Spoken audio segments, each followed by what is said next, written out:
안녕하십니까. 주리세 채널 최인용 세무사입니다. 세제 개편안 얘기가 나오고 있는데요. 세제 개편안은 말 그대로 세제 개편에 대한 안인데 저희가 최근에 보면은 법사위에서 조정이 되거나 하는 가능성이 적기 때문에 그대로 통과가 되는 경우가 많습니다. 그래서 세제 개편안을 우리가 눈여겨서 보셔야 되는데, 최근에 대통령이 국민들과의 담화 같은 걸 통해서도 종부세나 보유세 또 양도세 이런 것들을 과세를 하려고 하는 준비를 하고 있기 때문에 세제 개편안이 어떻게 나오고 어떻게 적용이 될지, 여러분들은 어떤 걸 눈여겨봐야 될지, 또 이게 그대로 통과가 될지, 그런 내용들에 대해서 한번 같이 살펴보는 게 좋을 것 같습니다.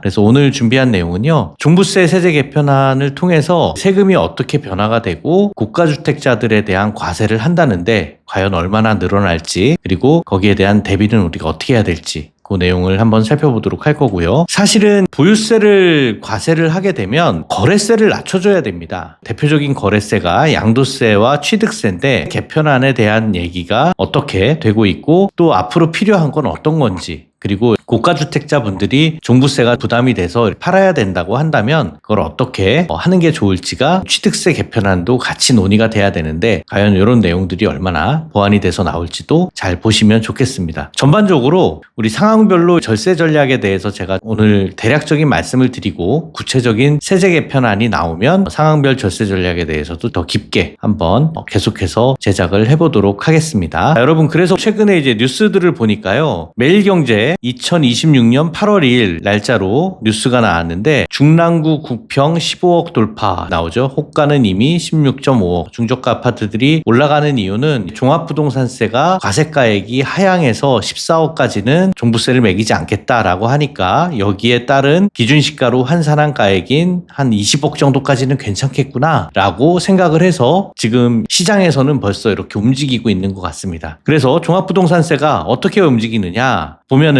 주택 수 기준이어서 2주택이나 3주택 같은 경우에 세금을 좀 많이 냈던 분들을 이제는 주택 가액 기준으로 해서 고가주택에 대해서 세금을 더 많이 매기겠다라고 하는 방향으로 간다고 합니다. 그래서 세제 개편안에 구체적인 내용이 나오면 세액을 구체적으로 계산해서 저도 한번 얼마나 더 부담이 될지를 계산을 해드리겠지만, 일단은 고가주택이 타겟인 거는 분명해요. 그렇지만 지금 저가주택에 대해서 부담을 완화하거나 현행을 유지하는 것 때문에 이제는 저가 아파트들까지도 지금 다 같이 올라가는 그런 현상이 생기지 않을까. 그래서 주택값을 잡기는 하려고 하는 게 종합부동산세 세제 개편안의 내용인데, 이런 것들로 인해서 오히려 서울에 있는 외곽 지역의 주택들이 지금 다 같이 올라가는 그런 현상이 되지는 않을까 걱정은 듭니다. 그래서 이미 시뮬레이션 같은 걸 해보니까요, 종합부동산세가 최대 한 2배 정도 늘어난다, 그런 신문 기사들도 있고 저희가 계산을 해봐도 그렇습니다. 그래서 이제 앞으로 똘똘한 한 채 전략도 수정이 좀 필요하다라는 생각이 좀 들어요. 그래서 과표별 종부세 얼마나 낼까라고 해서 금액대별로 한번 계산을 해보면요, 여러분, 종합부동산세가요, 시가가 있으면 시가대로 내는 세금이 아닙니다. 그죠? 시가를 그대로 적용을 하면 시가가 내려갈 때 종부세도 많이 내려줘야 되는데 그렇지 못하죠. 그러니까 이제 공시가액이라고 하는 거를 매년 발표를 합니다. 그래서 이 공시가액을 가지고 시가의 보통 한 70% 가까운 금액을 이제 공시가액으로 계산을 하다 보니까, 기본공제가 종부세는 12억 정도 선에서는 세금을 안 내는 거였는데 14억으로 상향이 논의가 되다 보니까, 공시가가 14억이면요 시가로는 한 20억 정도 돼요. 그래서 20억 이하의 1주택은 정말 이제는 사실상 종부세가 소멸됐다 라고 판단을 하는 분석 기사들이 많습니다. 그리고 실제로 나와봐야 알겠지만 20억에서 40억 정도 되는 주택, 왜냐하면 30억이라고 하는 주택이 시가 30억 정도가 고가주택이라고 여러 가지 뉴스들을 통해서 대통령도 국민과의 담화를 통해서 30억 정도 되는 게 아닌가라고 하는, 그걸로 봐서는 30억이 고가주택의 표준이 돼버렸어요. 그래서 그 금액을 초과하는 주택들은 환산하면 한 46억 정도 되니까 거기는 보유세가 좀 많이 늘어나도록 종합부동산세가 개편이 될 거고요. 나머지 중간에 있는 주택은 현행을 유지하거나 소폭 감소가 될지는 모르겠지만 소폭 늘어나 늘어나거나 이렇게 될 수가 있겠죠. 그래서 구간별로 세부담 양극화가 이제 뚜렷해지는 고가주택들이 세금 부담을 많이 하게 되는 상황이 오게 될 것 같고요. 그 다음에 종합부동산세 세액공제 신설에 대한 얘기도 나왔습니다. 1,000만 원까지는 세액공제를 해준다라고 하는 그런 여부도 실제로 이게 개편안에 포함이 될지, 그리고 최종적으로 세법적으로 통과가 될지 이런 것도 한번 확인을 해보면 좋을 것 같아요. 여러분, 최근에 기사들 보니까요, 보세요. 20억 한 채는 종부세 안 낸다 이런 기사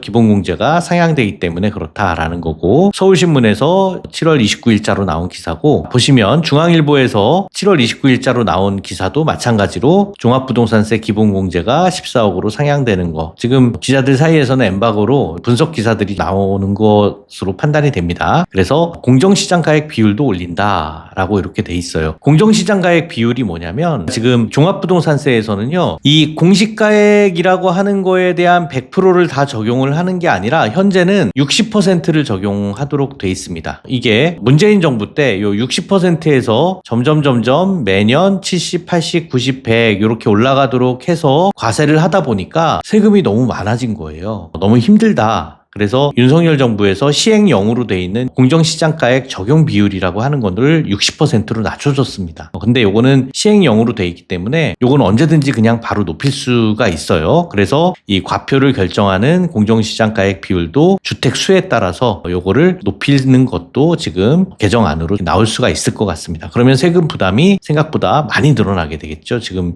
60% 적용되던 게 올해부터 당장 세금이 좀 많이 나올 수가 있는데, 세제 개편안이 내년도 2027년도를 대상으로 하기 때문에 당장 26년도 세금부터 적용되기는 어려울 거고요. 아마 27년도부터는 세금 부담이 좀 많아진다라고 생각을 하시는 게 맞을 것 같습니다. 그러고 났더니 이제 고가주택들이 부담이 너무 커지죠. 그래서 이데일리에 나온 7월 28일자 기사를 보니까요, 이거 보유세 보고 고가주택 이거 살지 말지 결정해야 되겠다. 왜냐하면 30억 이상 아파트에 대해서는 고가주택이라고 해서 앞으로 종합부동산세를 많이 부과할 걸로 예상이 되니까 매수자들이 싹 사라졌습니다. 그래서 지금 종합부동산세가 부담이 되는 20억 이상 아파트들은요, 저도 이런 부동산 가격 추이를 좀 민감하게 보고 있는데 지금 매매가 되더라도 몇 천씩 계속해서 좀 떨어지는 거래들이 이제 나오고 있는 것 같아요. 그리고 30억 이상 아파트는 거래가 일시 멈춘됐다라고 신문 기사에서도 분석을 하고 있는 걸로 봐서 지금 고가 아파트 시장은 일시적으로 멈춰 있는 상황입니다. 그래서 종합부동산세에 대한 내용이 구체적으로 나오게 되면 고가 아파트들은 두 가지 정도로 판단이 될 것 같아요. 하나는 버티면서 종부세를 나는 부담할 수 있다라고 생각하시는 분들은 계속해서 거주하면서 종부세를 부담을 하지만 또 다른 대책이 있지 않겠느냐 이렇게 기다리시는 분들이 계실 거고, 또 한 분들은 이제 고령자 중에서 오래전에 사놓으셨던 소득이 없으신 분들은 이제 종합부동산세 내는 게 너무 버겁죠. 연금소득 가지고 낸다고 하는 거가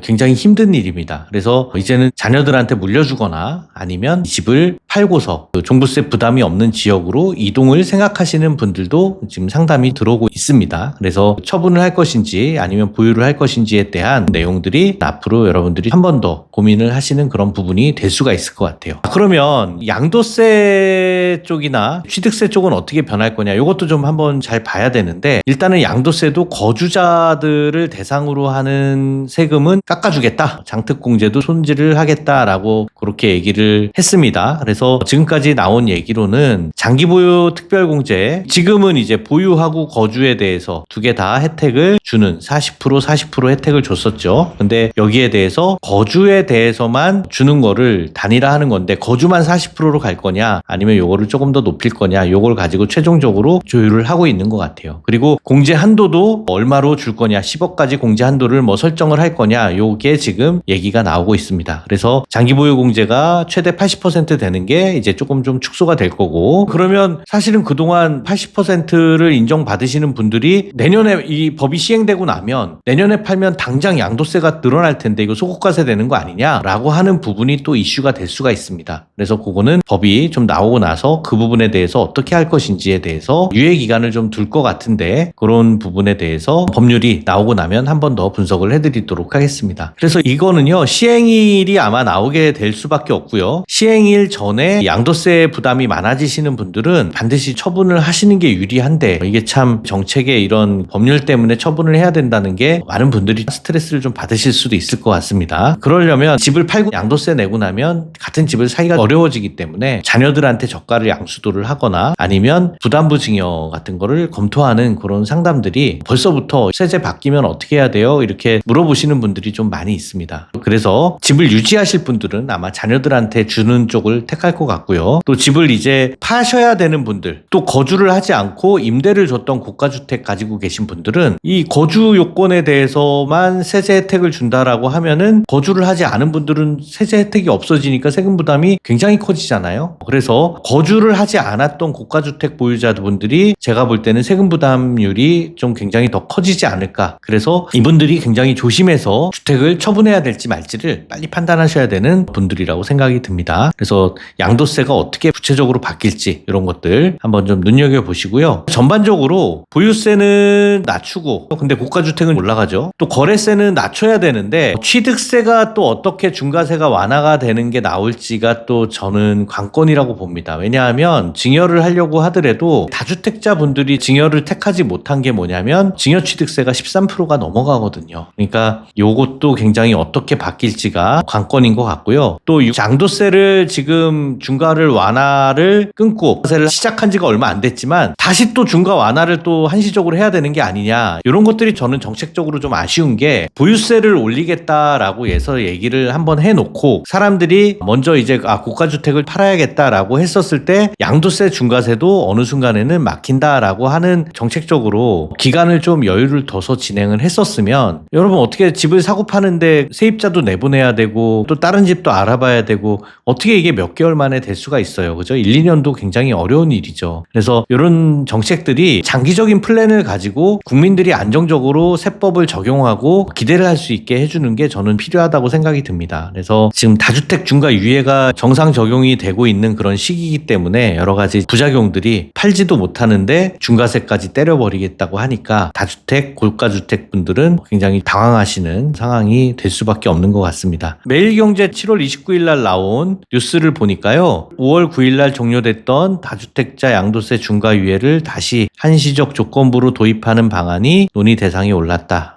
이거 퇴로를 안 열어주고 치약을 짜려면 뚜껑을 열고 짜야 되는데 이게 닫고 짜면 어디선가 터지게 되죠. 그런 내용들이 많이 얘기가 나오니까 종료된 양도세 중과 유예를 절충안으로 마련하는 쪽에 무게가 실리는 것으로 이런 것들이 지금 반영이 돼야 돼서 세제 개편안이 원래 7월에 나와야 되는데 조금 늦어지고 있는 것 같습니다. 그래서 여러분들이 어떻게 절충안이 나올지도 한번 지켜보시는 게 좋겠습니다. 자, 유형별로요. 금액대가 일단 종부세가 좀 정해져 있기 때문에 20억 이하 1주택은요. 지금 가격이 엄청나게 오르고 있어서 이것도 참 시장에 왜곡된 결과를 주는 거라고 생각을 하는데 여러분 그 중세 유럽에서 창문세 도입해서 유럽에 창문이 없는 건물이 많아진 거 아시죠? 근데 이 창문세가 한시적으로 도입해서 끝낸 게 아닙니다. 1600년대 말부터 해서 1900년대까지 거의 한 200년 이상을 과세를 했었어요. 그러다 보니까 그때 당시에 건축 양식에도 많이 영향도 주고 또 그 당시에 공동주택에 대해서 창문을 다 막아버리고 없애버리고 하다 보니까 신선한 햇빛, 공기 뭐 이런 것들이 못 들어오다 보면은 미생물들이 번식을 하게 되죠. 축축해지고 병균들이 나기 때문에 유럽에 패스트가 오기도 하고 여러 가지 부작용이 있었습니다. 그러니까 이게 세금으로만 모든 거를 규제하는 거는 정답은 아니지만 그래도 고가주택에 대한 걸 막는다고 했었을 때 그걸 피해가서 45억 1주택자들은 정말 이전을 해야 되는 거냐 아니면은 자녀한테 부분 증여를 해야 되는 거냐 이런 것들을 지금 선택할 수밖에 없는 거고요. 또 20억 이하 1주택자분들은 야 서울 시내 이제 외곽의 주택들 수도권의 주택들 이거 다 같이 오르는 거 아니냐 이렇게 해서 급한 마음에 또 추격 매수하시느라고 대출도 안 나오는데 이게 또 시장에 잘못된 신호를 주는 그런 결과가 되지 않을까 생각이 들기도 합니다. 또 다주택자분들은 전체 주택을 합산을 해서 금액대별로 어떻게 자산을 유지를 하고 가져가고 취사 선택을 할지 부담부 증여를 또 뭐 활용을 할지 아니면 저가 양도를 할지 이런 것들도 유형별로 다들 고민이 많으신 그런 시기라고 생각이 듭니다. 그래서 여러분 올해 세제 개편안이 나오면은 또 구체적으로 분석을 하겠지만 실거주 1주택자를 보호하고 고가주택에 대해서 과세를 하겠다라고 하는 내용에 대해서는 다들 알고 있는 내용이라서 제가 요약할 것도 없지만요. 일단은 여러 가지 세제 개편안이 나오고 나서도 아니면 어떻게 준비를 해야 될지 궁금하신 점들은요. 댓글로 남겨주시면 제가 내용들을 보완해서 분석하는 영상을 만들어 드리도록 하겠습니다. 자,